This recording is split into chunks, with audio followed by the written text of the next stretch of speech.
Church, if you would, we'll be in 1 Peter chapter 1 this morning. I'm sure that many of you have had moments in your life where you have felt out of place, whether it was walking into a new school, going to college for the first time, maybe it was a new job, maybe you moved to a new place and you struggled to fit in. I certainly knew that I was in a different place when we moved to Florida and looked out, and there's many ponds and lakes in Tennessee. We have those things. They usually just don't have gigantic alligators sunbathing beside them. So the first time I saw that was a bit of a this is a different place kind of moment for me.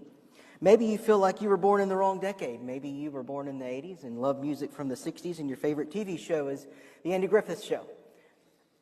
Many of us have been there. Many of us have been at a place where we felt out of place, where we felt like a stranger. And that is how the churches that Peter is writing to in this letter, how many of them felt.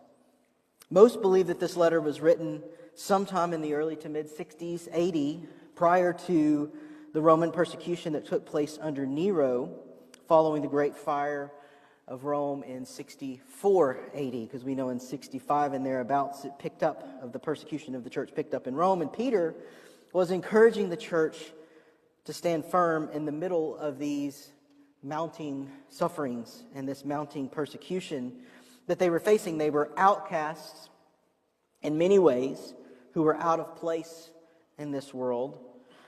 The theme of exile is actually no stranger to God's people. If you read the Bible from cover to cover, you'll see that God's people had experienced exile many, many times throughout their history. Exiled from the Garden of Eden, exiled from their promised land, first in Egypt and then in the wilderness for 40 years.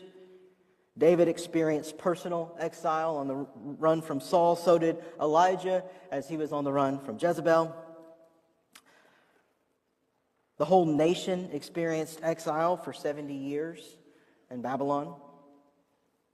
So exiled is where the church in Peter's time, and really in our time, finds itself again. This passage really calls for us to remember that we are strangers, foreigners in this world, that we are in the world, but we're not of the world, as Christ would say. And so Peter is offering 3 reminders in this passage to help us who are heaven-bound believers endure our exile in this earth. First, we're reminded that we are elected according to the foreknowledge of God. Second, he reminds the church that we've been born again into a living hope.